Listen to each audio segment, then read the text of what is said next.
So before we start, I'll make the usual announcement that we are bound by ISER Code of Conduct, which importantly means that you should be using your full professional name. So please rename yourself in the with a full professional name.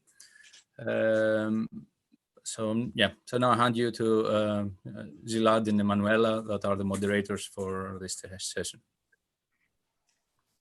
Hi, thank you. We're going to start the session of multi-party protocols, secure computation and related primitives. And our first speaker is Elaine Shih from Cornell. She's going to talk about sublinear round Byzantine agreement under corrupt majority. Elaine. Hello. Yes. I'm saying hello from Ithaca, where all 4 seasons are called winter. Okay, so now I'm just going to briefly go over the result statement, and for the techniques, you'll have to watch the online talk. This is joint work with Hubert Chen and Raphael Pass. So we have a fun problem here, right? We have cryptographers distributed all over the world, right, in all different seasons, and we want to reach agreement whether next year's PKC is going to be held virtually or physically in person. And typically the way these protocols work, it's called Byzantine broadcast. By the way, first the chair, in this case Agilos, will make a suggestion, and let's go virtual. Everyone engages in some discussion, and at the end of the protocol, everyone decides. Okay, so if everyone behaves honestly, they should just go with Agilos's suggestion. But some people are unhappy because their papers got rejected from PKC. And these unhappy people will try to disrupt the consensus, right? They can deviate arbitrarily from the protocol, right? So we want 2 security requirements. Consistency says that the happy players should nonetheless agree on the decision. Validity says if the chair is happy, then everyone should just go with Agilos's suggestion. Okay, so this is one of the most fundamental problems in distributed protocols, multi-party computation, right? It was proposed in 1980s by Lamport. And an important performance metric for Byzantine broadcasts is the protocol's round complexity. So Dolev and Strong showed that, if you have F nodes that are correct, you can construct a deterministic protocol in the ideal signature model that completes in F+1 rounds. Okay. So now, so the nice thing is the protocol works for arbitrary number of corruptions, but if there's constant fraction of corruption, then the protocol will have linear round complexity, which is pretty expensive. It turns out this is also the best you can do if you restrict yourself to deterministic protocols, right? So if you want to hope for better round complexity, you have to, rely on randomness. And we know that for the honest majority setting, right, this is known for a long time, that we can have expected constant round protocols, which is very nice. And therefore, the obvious open question is whether we can achieve the similar results in the corrupt majority setting. And more specifically, we want to have protocols that are sublinear number of rounds. And again, if we want to hope for such a result, we have to rely on randomness as a friend. Okay, so it turns out our knowledge of this problem is actually surprisingly little, even after so many years. And the only relevant results in this space is a paper by Gray et al. And the subsequent improvement by Fitzy et al. Right? They showed that protocols with expected 2f minus n rounds exist. But for almost all parameter regimes, this result is still in linear land rather than sublinear land. Like for instance, if f is, let's say, 51% of n, we get a linear round protocol. Okay, so we want to kind of revisit this question. We were actually pretty surprised when we began working on it that so little is done. And it turns out the problem is hard even for static corruption, even when assuming reasonable cryptographic assumptions and trust is set up. And partly one reason why this problem is hard is this folklore technique of committee election completely fails. And let me just quickly say why committee election doesn't work, right? Basically, in committee election, we have a large number of players. We randomly down select to a small set, and the small set is going to run a Byzantine broadcast protocol. And let's say the committee size is polylogarithmic, then the protocol can complete in polylogarithmically many rounds. And the nice thing is that if overall 51% are honest, then the committee is also going to be honest majority with extremely high probability. So anyone outside the committee can learn the decision by querying, all the committee members and taking majority vote. So then the issue is in the correct majority setting, this majority voting technique fails because the committee is likely going to have, majority corrupt as well. So basically, standard folklore techniques don't work here. It's hard even for static corruption, even for only 51% corrupt. So let me summarize our results, and I'll leave the techniques for online talk. So what we show is that assuming trusted setup and standard cryptographic hardness, then there exists a polylog round Byzantine broadcast protocol, even when 99% of the nodes can be adaptively corrupt. So technically, we assume a weakly adaptive model where the adversary can look at the honest node's message during some round and then corrupt that node, right? And once corrupt, the node can inject new messages, but the adversary cannot retroactively go back in time and erase messages the guy has sent in the past. So in our paper, we have a more generalized version of the statement for broader range of parameters. But I'll basically stop here. And if you have questions, please raise your hand. One thing I want to say is that, even though this is a long-standing, well-known problem, the cool thing is our techniques are, surprisingly simple. Like, in hindsight, it's maybe a little bit surprising, that we can solve the problem with relatively simple techniques, but we view the simplicity of the techniques as an advantage. Thank you. We'll take one quick question and then we'll do other questions at the end. So I see that Marcus has a question. Yeah, so a quick question. So why 99.9%? Is it not all but one corrupt? Or all but one corrupt is actually impossible, because in the same paper by Gray et al., they prove a lower bound even for randomized protocols, and the lower bound is n divided by h, where h is the number of honest nodes. If you have only one honest node, you'll have a linear lower bound even for randomized protocols. So we are almost optimal in light of that lower bound, and up to polylog factors for almost all the parameter ranges. Thank you. We'll take other questions later.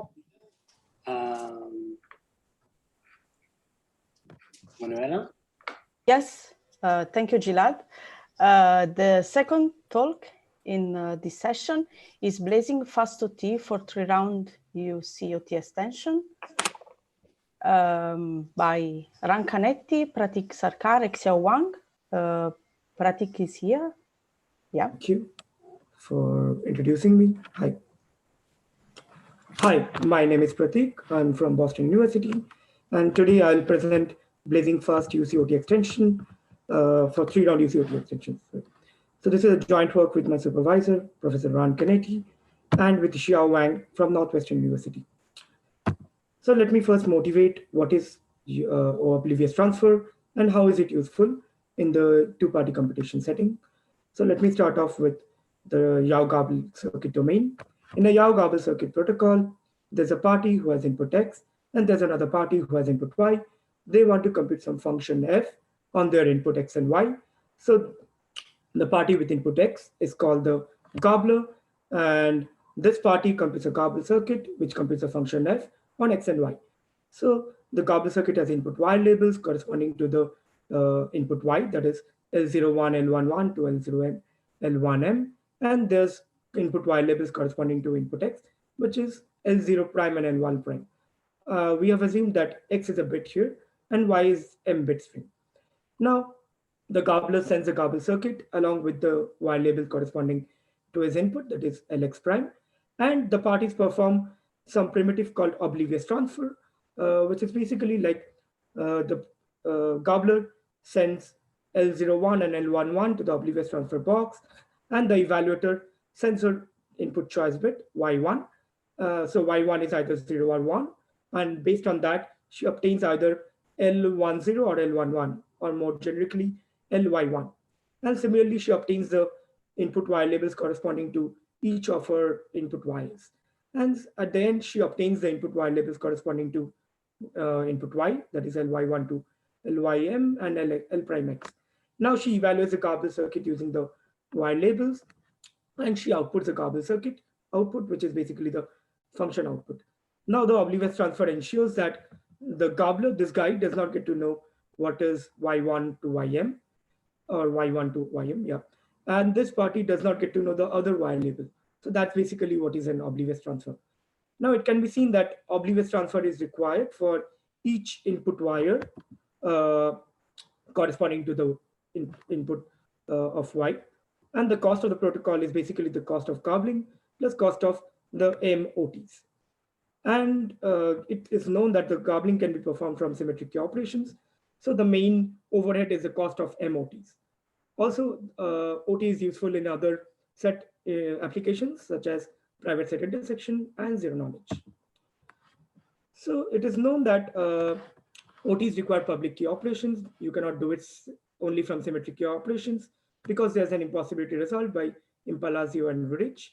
So it makes sense to try to construct OT when there are many of them.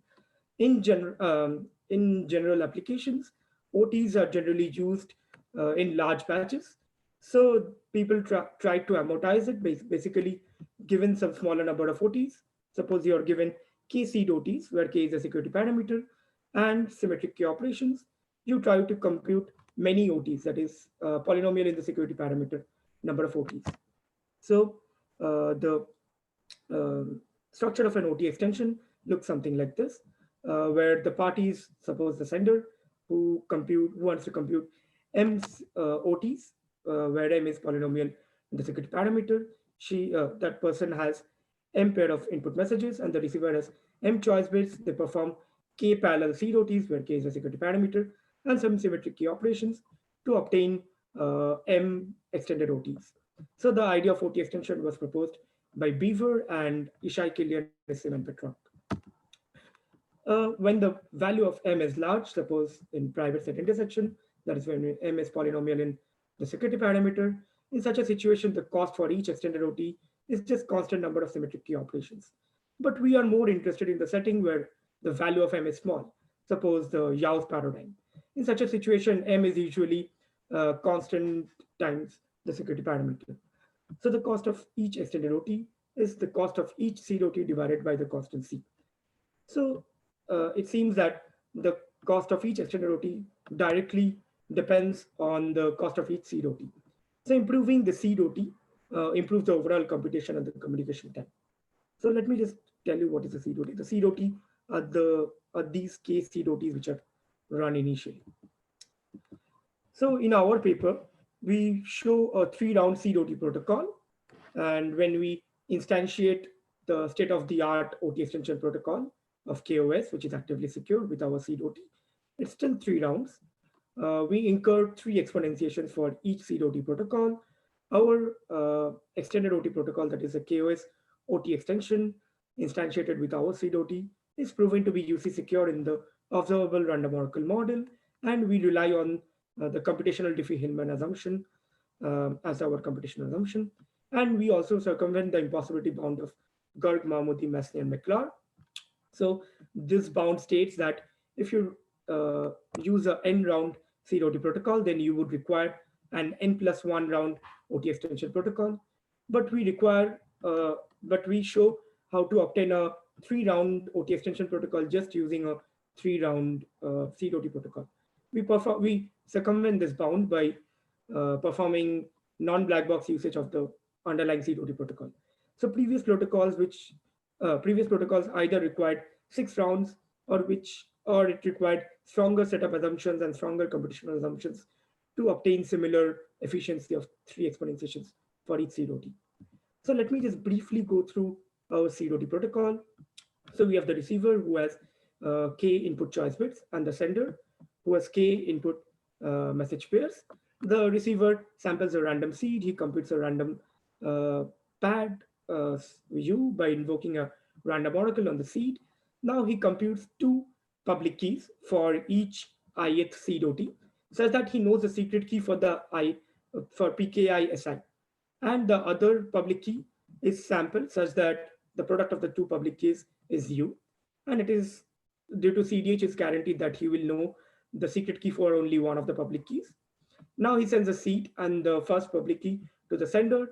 Now the sender computes the public key corresponding to 1, and he encrypts his messages by sampling two random pads PI0 and PI1. He encrypts those pads under the public keys, and he encrypts his messages using the pads, and he sends them in the second round. So this is our basic 2-round OT protocol, but this does not guarantee input extraction by the receiver, input extraction of a corrupt receiver. So we incorporate. Oh, Patrick, we have like 5 minutes. It should be 5 minutes. Okay. Talk. Okay, I will end in 1 minute. Yeah. Okay.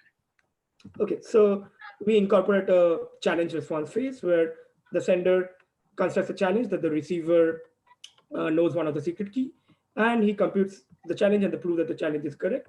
And the receiver verifies the challenge and he responds to it. And this challenge response is computed using random oracle queries, and it applies only for a batch of K OTs. So this is how we obtain our seed OT protocol. And thank you. Sorry for going over time. Okay. Thank you. If you have any questions, you can write in the chat, and then it gives the speaker some chance to prepare for the discussion. We'll continue to the next speaker, Marta, on topology-hiding computation for networks with unknown delays. Hi, can you hear me well? I hope. Yeah, good. So this talk is about topology-hiding computation for networks with unknown delays. So first of all, what is topology-hiding computation? For this, recall that standard multi-party computation attempts to construct a protocol which computes some function while leaking nothing about the inputs of the parties. Now, for topology-hiding computation, or THC, we want more, and we want that the protocol leaks nothing about the inputs and the communication graph. So parties now communicate over some incomplete graph, and we don't want to leak the graph. One justification maybe for this is if parties communicate via a social network, for example, and they don't want to reveal who is friends with whom. So what do we know about topology-hiding computation? We have a bunch of protocols. They look at different adversaries, at different classes of graphs, different assumptions, different setup assumptions.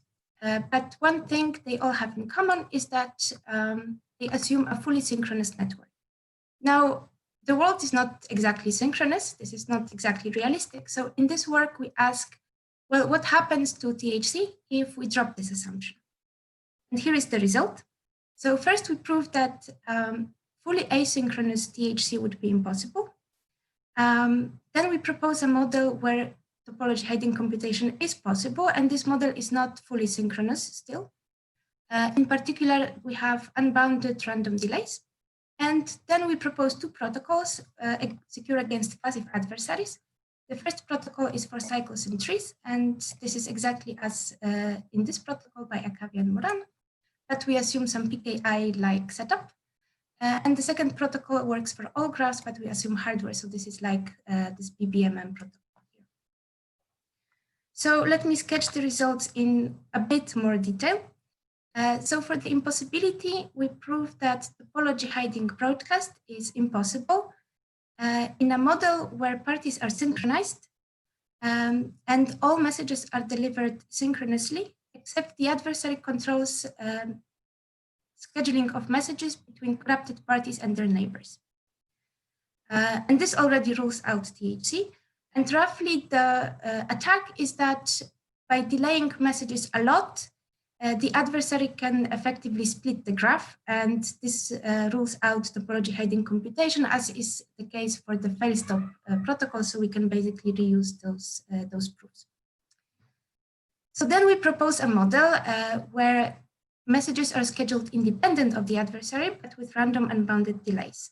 So what does it mean with random delays? First, we need a notion of time. And in our model, parties will be synchronized.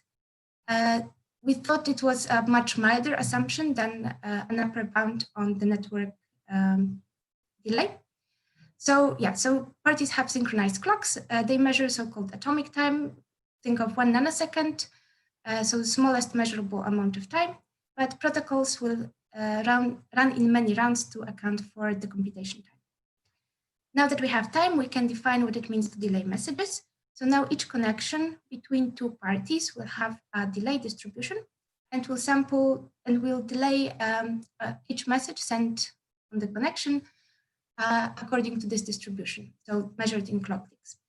And these distributions are arbitrary. In particular, there is no upper bound on the delivery time, but we don't consider infinite delays, which means that the messages are eventually delivered, and we also would like that protocols preserve this eventual delivery of outputs. And finally, our protocols will run in time roughly corresponding to sum of all delays in the network, which is kind of cool because they run as fast as the actual network, just like asynchronous protocols. On the other hand, this is something about the topology that they will leak, and this is also included in our model. And this is the model. So now, very briefly, the main ideas for the protocols. The first protocol works for cycles and trees. Here we assume a setup in which every party has a secret key and what we call a product public key. So the product public key for all keys in the network. And this is the protocol is based on two key ideas.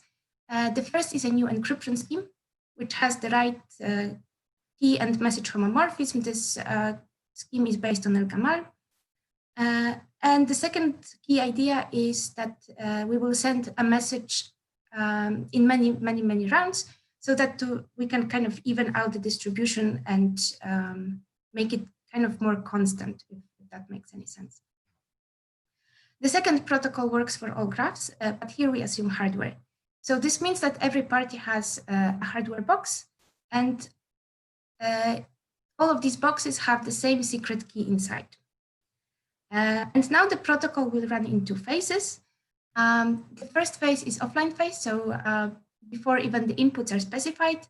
And the goal here is to collect information about the graph encrypted under the secret key in the boxes. So afterwards, each party ends up with the whole picture of the graph encrypted under the key in the box.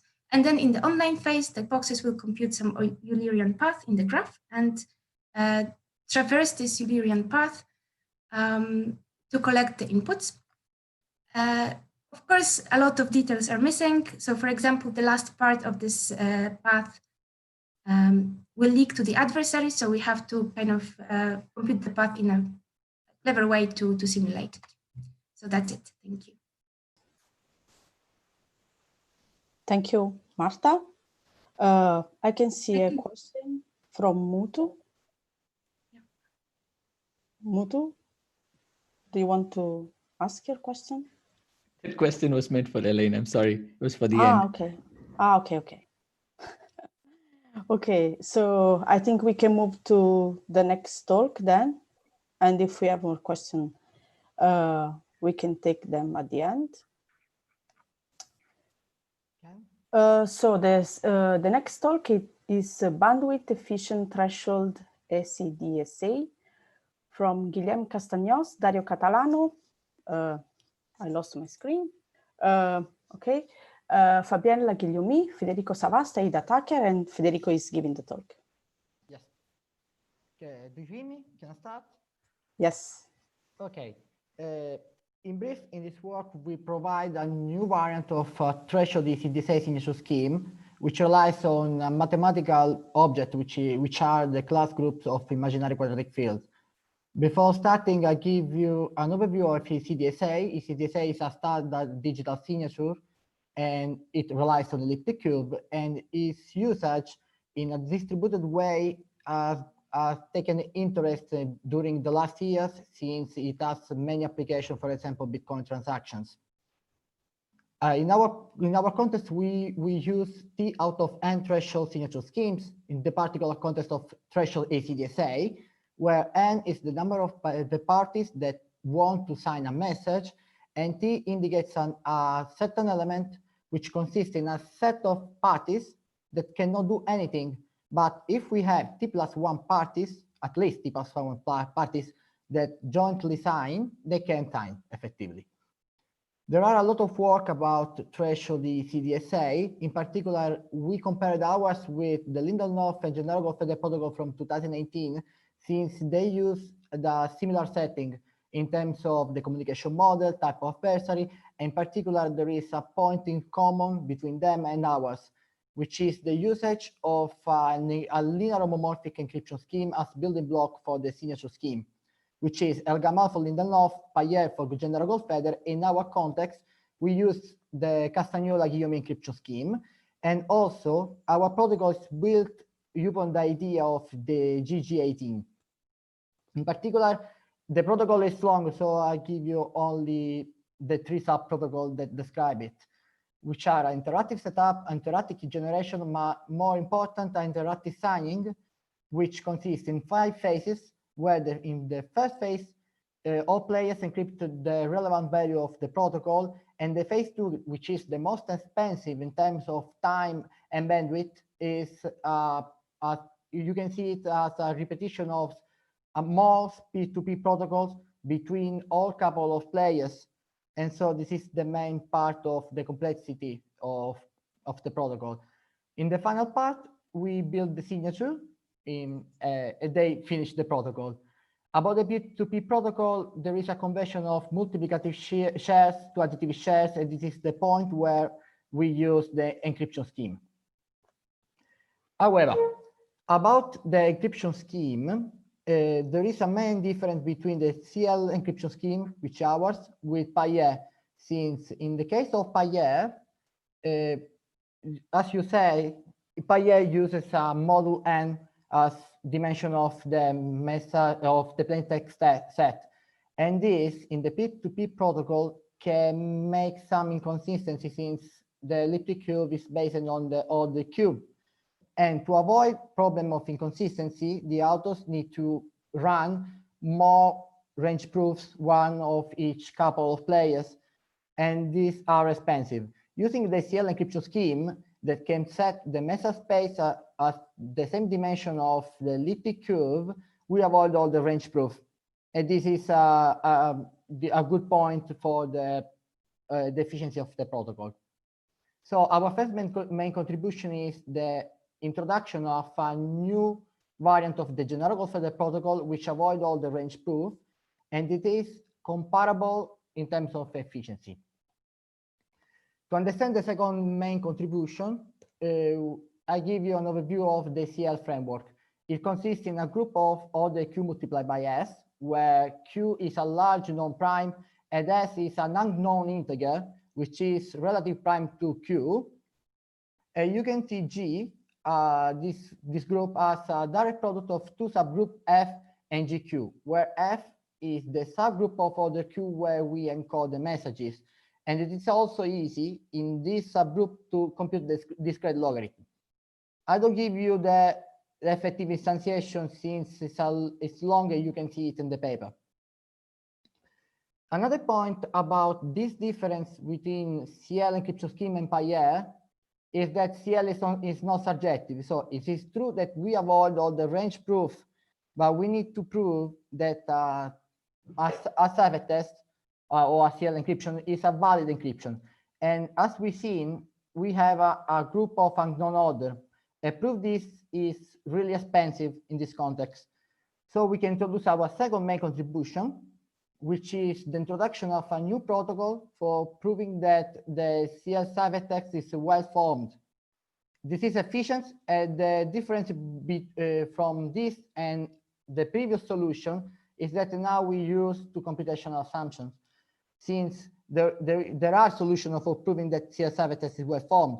But the problem is that in the zero knowledge, the verifier can ask only for binary challenges. And then the protocol has to be repeated more times to achieve a certain level of security. Then using these 2 computational assumptions, we can repeat the protocol only one time. Finally, the 2 assumptions are the low order assumption, which tell us that it's difficult to find low order element in G, and the strong root assumption, which is something similar to stronger SA, but in another context, which tell us that it's difficult to find roots of a random element in G. Finally, about the efficiency, we compared our protocol with the Lindenhoff protocol and Gennaro Goldfeder protocol, and we have seen that our protocol is better in terms of time in the signing phase for high level of security, while in terms of communication cost, it's better for all levels of security, both for key generation and signature. Thank you, I have finished. Thank you, Federico. Are there any questions? No. I think we can move to the next speaker, Gilad. Our next speaker is Mutu. Mutu is going to talk on going beyond dual execution, MPC for functions with efficient verification. Mutu. Thanks, Gilad. Thanks for tuning in. This is joint work with Kermit Hazai and Abi Shalat. This talk is about secure computation. We know that in the adversary model, the two typical scenarios we consider are passive corruption and active corruption. In the threshold setting, we consider honest and dishonest majority. In this talk, we are going to focus on getting security against active corruption. So a typical blueprint for designing such protocols is first to design a protocol that withstands a passive adversary and then amplify it to active security. What we want to, what we are interested in is what is the cost of moving from passive to active. I'm not going to go into all of the previous works. I roughly sort of want to say that at least when we look at concretely efficient protocols, the overhead that we can achieve is kind of like order S, where S is the security parameter. And in practice, this overhead is like between 20 to 100 and scales up to 100, 128 parties. Some notable exceptions in this here. When we want to talk in theory, in the asymptotic regime, we can get constant overhead for large fields. There are several works that have, in a series of works, this has been more or less resolved. I do, however, want to point out here that, when I say overhead, I care about both communication and computation. But when you restrict just to communication, in practice, actually, concretely efficient protocols, we've managed to go close to 2 for large circuits over large fields in the two-party setting. And more recently, joint with Kermit Hazai and More Weiss, we also showed that we can get constant communication overhead in almost any setting that we care about. But the state of affairs, at least even for just practical constructions, this overhead remains a lot. Either the computation or in general, the overhead is quite high. And this talk is about, okay, can we bring this overhead low? And the main thing that we started off with this question is, okay, let's allow for some small amount of leakage and let's see what we can do. The reason is that, look, right now, MPC, there's been a lot of progress designing these protocols, but getting active security still seems to be a pain point. We want an MPC that scales, and the overhead from passive to active is still high. So the goal in this work is active security with, let's say we start with constant overhead over passive security, where we're going to concede to some amount of leakage. Now, in this line of work, the first sort of work that even designed a concretely efficient active protocol was due to Mohassel and Franklin, where they showed, like, by a simple mechanism, the two-party YAO protocol can be made maliciously secure up to 1-bit leakage. And the idea was just to run the passive protocol in both directions, have each parties reverse their roles in either of these executions. And the idea is that, the basic YAO protocol, the passive setting, is already maliciously secure against the evaluator. So if you do it twice, at least one of these executions will lead to the right answer. Now, what you do is that you don't quite reveal the answer, you reveal it in masked form, you check if they are equal and then reveal it. Now, the idea here is that since at least one of these executions gave the right answer, the equality check will make sure that only the right answer is ever revealed. And since this is an equality check that we perform on two values, one of which could be maliciously generated, there is 1 bit of leakage. The adversary will know if the maliciously generated value is equal to the right value or not. So this is a very simple protocol. It gives us malicious security with 1 bit leakage in the two-party setting for Boolean functions. In fact, I think there's a company, Calctopia, that even has implemented this across Excel spreadsheets. So we want to sort of, our starting point was the dual execution. And the main question we wanted to do is, yes, we want to get constant overhead with leakage, but we wanted to make it more stringent. We wanted to get our overhead to be close to 1, like in practice. And we wanted to get, not concede more than 1 bit of leakage. So what are our results? So in the two-party setting, we show that for any Boolean function f that is efficiently verifiable via a function g, the complexity is a passive execution with the function f plus a passive execution of the YAO protocol on the function g. I will explain what efficient verifiable is in a minute, but this roughly says that, well, if g's complexity is significantly smaller than f, then we just have an additive overhead over the passive protocol.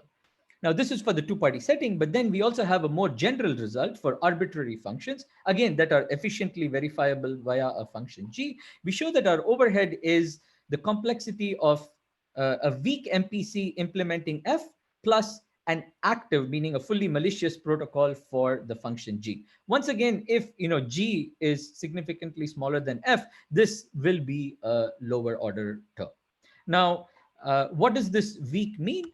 I'm not going to formally define here, but essentially most of the passive protocols that we know of can be used to instantiate here. The classic GMW protocol in the dishonest majority, BGW, CCD, Damga-Deshai in the honest majority setting. And weakly private, for those of you who know AMD resilient circuits and AMD secure protocols, we can take any protocol that can withstand that can protect give security against an active adversary up to additive attack. So any such protocol can be plugged into theorem 2. And this extends, like you can do BGW, GMW in the multi-party setting. It extends both to Boolean and arithmetic setting. In addition, we show another nice theoretical, technical result in the work. We show that the classic distributed garbling protocol of Beaver et al. In the OT hybrid is in fact weakly private. So basically, we are adding one more protocol that can be an instantiation in theorem 2. In the paper, we also give another nice application of this general idea of combining a weakly private protocol with a verifiable function. Please look into the paper. Let me conclude with just telling what is an efficiently verifiable function. We say that a function f is efficiently verifiable by g if g can check f. First, the complexity of g should be smaller than f, but g on input x, y, and z will return yes or 1 if and only if f on input x and y output z. Here are some examples of functions that are efficiently verifiable. Matrix multiplication can be checked easily. Max flow can be checked using just looking at the max cut.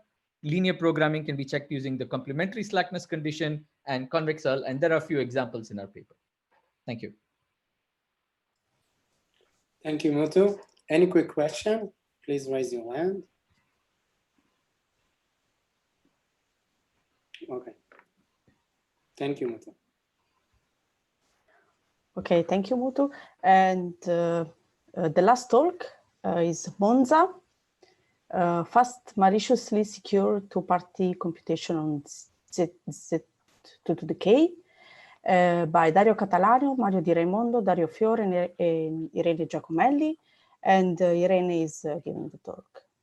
Irene? Thank you, Manuela. Can you hear me? Yes, yes. Okay, great. So this is a joint work with Dario, Mario, and Dario. And let me go straight to the point. So Monza is a new protocol that solves the standard two-party secure computation problem. So we have two parties, Alice and Bob, that they want to compute on secret input a public function. The particularity here is that this function is represented as an arithmetic circuit over the ring Z to the K. It's not a standard model. In MPC, it's usually more standard to assume that this function is a Boolean circuit or an arithmetic circuit over a finite field. So why do we take this like less common model? Because working on this ring, the integers modulo 2 to the k, simulate very well the arithmetic that happens on standard CPUs. So doing this, a model like an MPC that is designed already in this model is going to have an implementation, a practical implementation that is more efficient. And this work was used recently. This model, sorry, was used recently by other works. For example, Speech2K, via some number theoretic tricks, adapt all the tools that are used in the speeds framework to compute securely over a field, adapt this tool to work over a ring, and in particular, it can also be used over this ring. This is a protocol that is designed in the preprocessing model. And the preprocessing, where some correlated random are generated for speeding up the online phase, is based on OT, of reduced transfer. Another flavor of this solution of this protocol was given by Manuela and others in the protocol called Overdrive 2K. And the difference is that the preprocessing here was based on somewhat of homomorphic encryption. We basically follow this line of work, and we present a third option for the preprocessing phase that is specific for the two-party case, and is based on using a linear homomorphic encryption scheme, so a weaker primitive. And the scheme that we use in particular is this Joy-Libert encryption scheme. It's a generalization of the Goldwasser-Mikhail scheme, and it works naturally with the messages that are string bit. That is, the message space is exactly the ring Z2 to the K that we are interested in. It has other nice feature for this application. It's quite efficient. It's a bit more efficient than Palier. It works. That you can check if a ciphertext, if a message is a valid ciphertext very easily. And so it's very well suited for the application. However, the challenge was that we can't just take it and plug in some other MPC processing, because we need a specific kind of zero knowledge proof for doing this for this application. And in particular, we need to have a zero knowledge proof of correct multiplication of a ciphertext by a secret plain text. And the main contribution of our paper is to solve this problem, propose this protocol, and I'll try, like in a minute, to give the high-level idea why this is not simple. The idea is that imagine that you just want to know to prove the knowledge of plain text, and you can go with a Schnorr-like protocol. You can try the standard way where the verifier just sends the challenge and the prover replies. And then if you rewind the prover, you hope to prove soundness, just basically extracting this message via a formula that has some specific form. The problem, if you do this standard trick, in this case, on the ring Z to the K, you get stuck because there are a lot of not invertible elements. So you can't easily compute the message, the witness in this way. However, in the paper, we prove that even if there are a lot of invertible elements, there are some characterization, some property that we can prove that allow how to somehow partially invert some element, let's say that. And thanks to this property, we can extract not all the witness, but a large fraction, many bits of the witness. And leveraging on this, we prove soundness, the standard soundness for the protocol. So this is the high level idea. Of course, there are a lot of details that I don't have time to say now, and you can find in the paper. I want to conclude about saying that it's not just another option, it's actually an efficient option. For bandwidth, the communication complexity, we have an explicit formula with all explicit constants because the protocol is quite simple. So we managed to do that. And there is also in the paper a comparison with Speech2K. It has basically for input length of 32 or 64 bits, it's basically comparable efficiency. And for longer inputs, actually Monza requires to send less bits between Alice and Bob. And we also implemented in C the preprocessing phase, so the generation of this correlated randomness.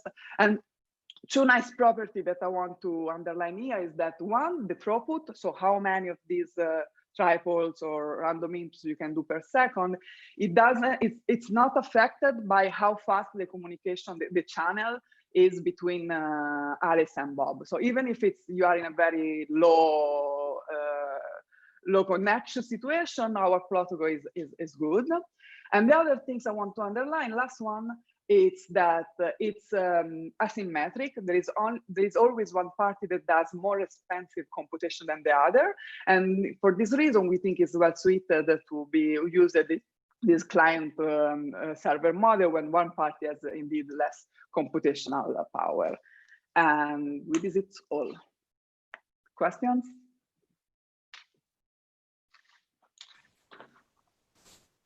Thank you, Irene.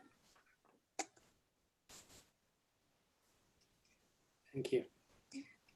We have time for questions. So if anyone has a question, please raise your hand. I want to repeat a question that was on the chat. It was a question for Elaine. Elaine, are you here? Yes, I'm here. So the question was, what trusted setup do you use? Is it necessary? It was a question by Mutu. I want also to add, like, how does it compare to the setup in Dolev Strong? Dolev Strong uses the PKI. The statically secure protocol has the same setup as Dolev Strong. It's just PKI. If you want the weakly adaptive protocol, you need, in the paper as written, we use the trusted setup, and the trusted setup basically chooses a public and secret key pair for every user and also chooses a CRS. There's a way to slightly weaken it.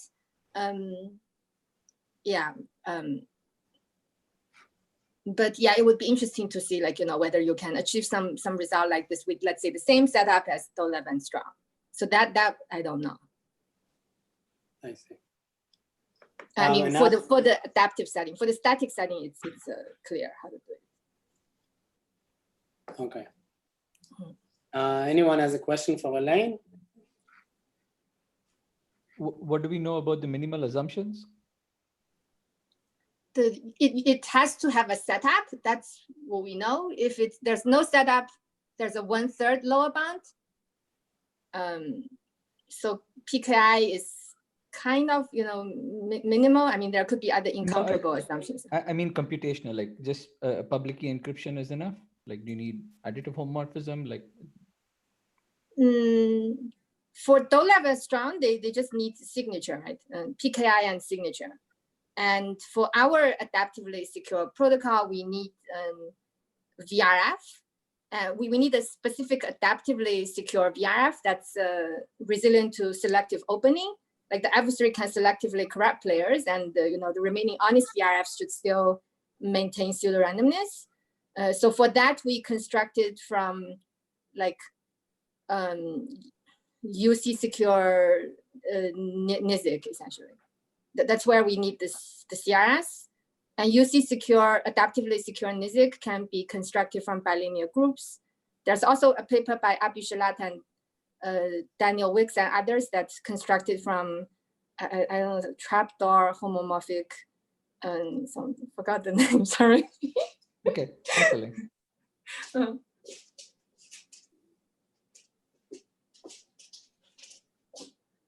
Okay, anyone has another question for Elaine? I have a question for Marta. Are you here? Yes, of course.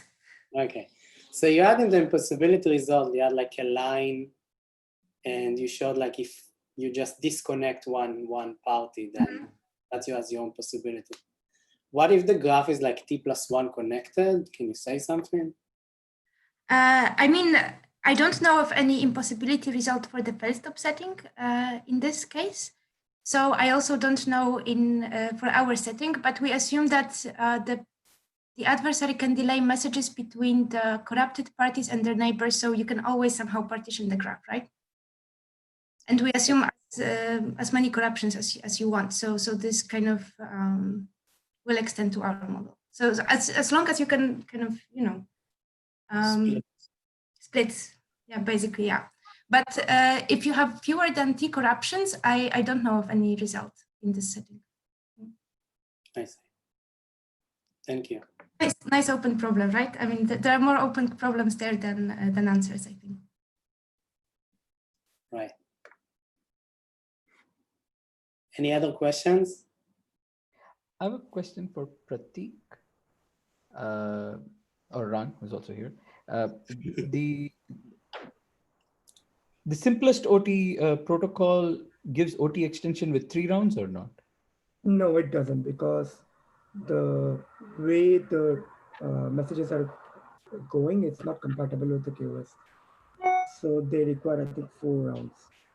I see. Okay. With the QoS. Yeah. Okay. It's also not proven to be secure. Actually, I mean, what I've heard, again, I don't know if it's formally proven anywhere, that simplest OT in conjunction with OT extension is secure. Standalone, it isn't, but in conjunction, it is. Okay.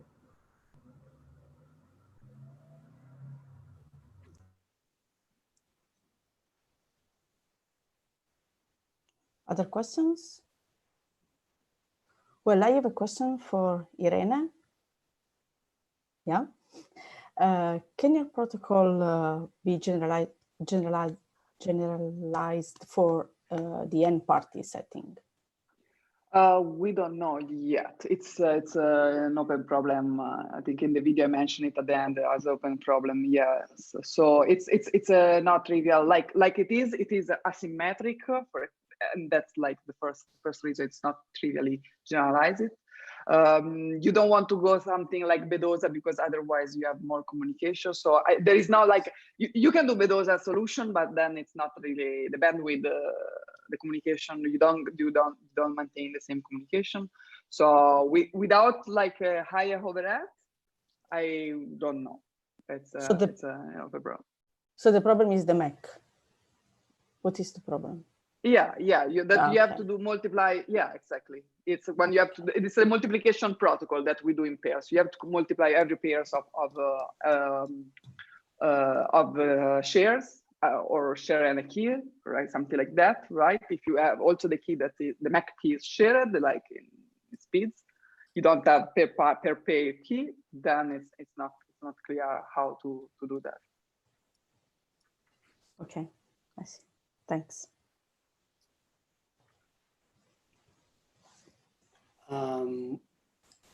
Mutu, can you say something about the class of functions that can be, you call it efficiently verified or something like that?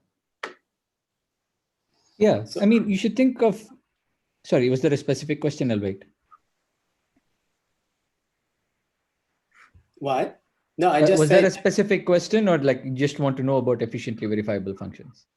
Yeah, like are there like this class of functions, or can we say something general? Or so we've identified, some like interesting algorithms for which you can efficiently verify them, like max cut, matrix multiplication, LP. I mean, these already are like a broad class of algorithms, even perfect matching, right? You can perfect matching, the complexity of computing it is matrix multiplication, but you can verify perfect matching just, order n time, right? So, and max flow, a lot of problems that you care about can be reduced to max flow. And, max flow is something that you can check. Yeah, it'll be interesting to identify a class as you were asking, but, at this point we have like a set of examples, but, nice examples for which they're efficiently verifiable. You want the complexity to be sort of at least an order of magnitude smaller than computing the function itself. Right.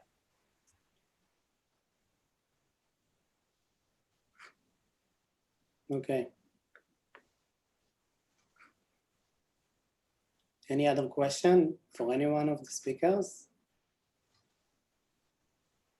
Sorry, what I said was slightly incorrect. Like for this paper, the statically secure protocol needs a PKI and the CRS, but we have a paper on ePrint, which showed for static security, we only need a PKI.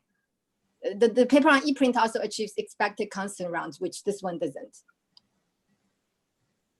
I see. Okay, so let's thank all the speakers again, and everyone. And thank you for joining us. Thank you. Following this session, there will be a social hour in breakout rooms. So if you'd like to participate in that, please stick around, and I will split people into breakout rooms shortly. Thank you.